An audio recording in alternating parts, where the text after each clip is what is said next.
Good morning. Okay, let's talk about the issue of treating. You hear it all the time. You've seen the video probably on the real important fact of treating for impairments big and small, not just the big one that took you out of your job. Adding all those impairments, and the only way to do that really is to treat for them. Um, and I understand, notwithstanding the difficulties sometimes we have doing that, which would include financial, transportation, if we don't have insurance, if we do have insurance and we're having difficulty with copays, and notwithstanding all that, I get all that. But my job here is just to tell you what will make your case stronger. Okay. So you need to work with other people that are more specialized in finances, um, perhaps to figure out how to do that, or, to learn how to borrow from the budget someplace else, downsize with something else that maybe you're spending on, whatever the case may be. We even have videos on those that can work part-time, sometimes do, just to keep their insurance and keep their copays paid. Very, very part-time.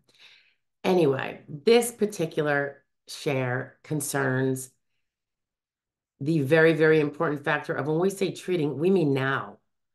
Um, Not, well, I did it for the first 7 months and, now I've got some debts with the copays or whatever, and now I'm not treating. Now, obviously, there's no black and white rule as to which impairments need to be treated, um, how much, in what ways. That's all really between you and your doctors.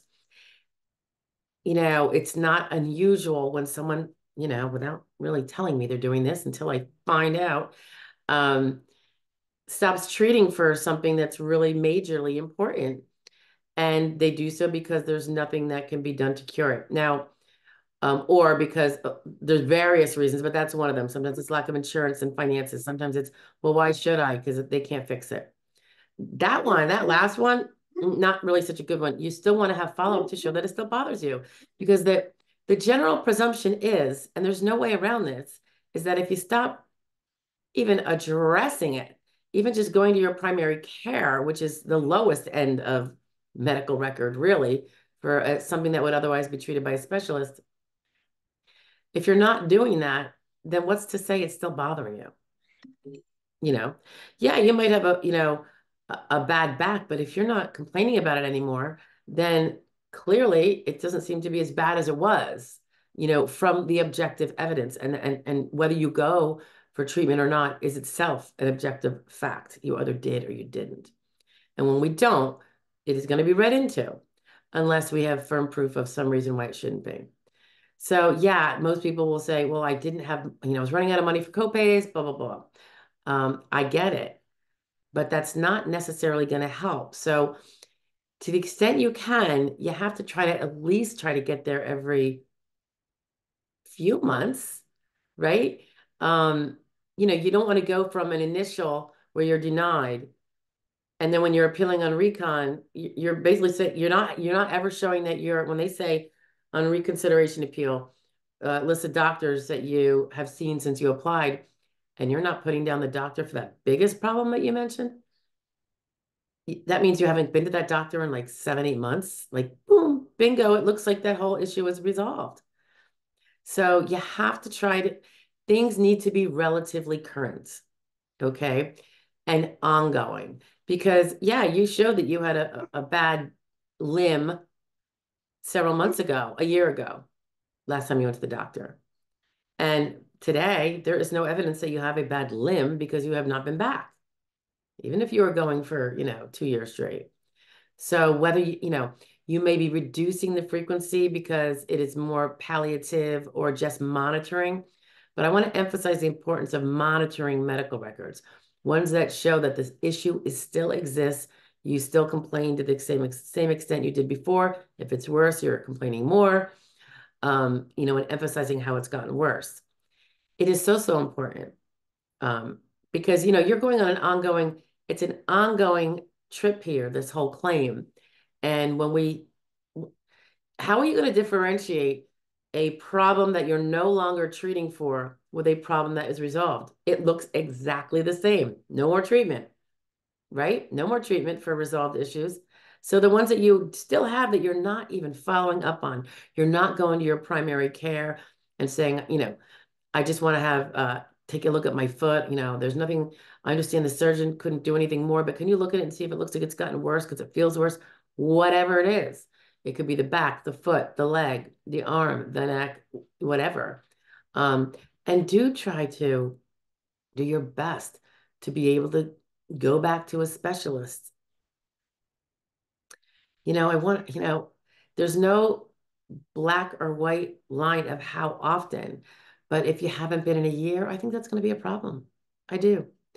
And I'm saying this generally because every case is so unique, but evidence of a current disability is different from evidence from it arising and finding an onset when you started to have it.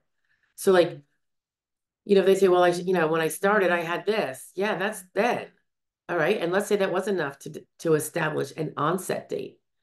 Well, let's just say, um, it is the claimant's burden to prove that their disability has continued. Remember, there's going to be CDRs later, even if you do prevail. You still have to keep an ongoing um, kind of like rear window look at treatment and updated diagnostics. And there's got to be some evidence that the thing is not resolved. There just has to be. You don't make an assumption. They're not going to make an assumption by and large. So whether it's going to a PCP, um, and doing your complaining there and having them take a look, letting them examine it so they can confirm that it's still, the same limited range of motion, elicits pain, whatever, that it depends on the impairment.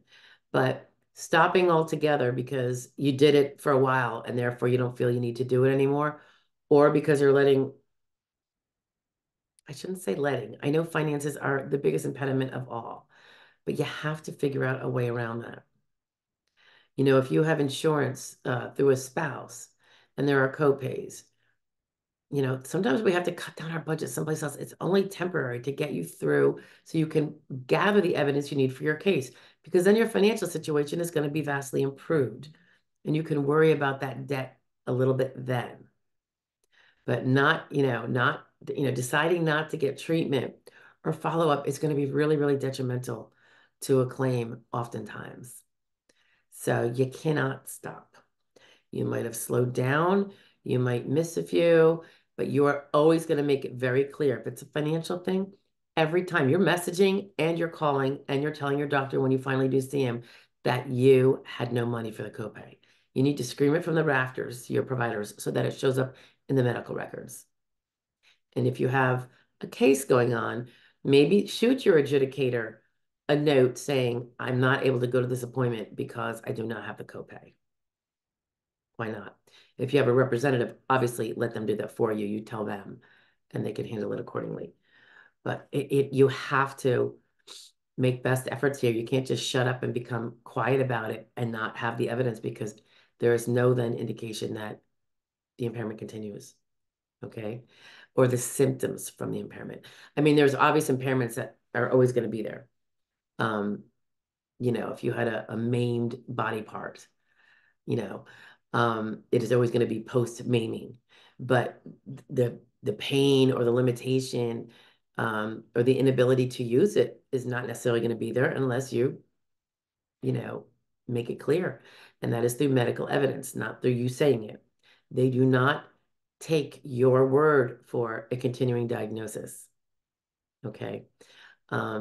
And symptoms by and large have to be confirmed in the medical records. you know. Um, so continued treatment, and nobody wants to hear it, but it's a fact.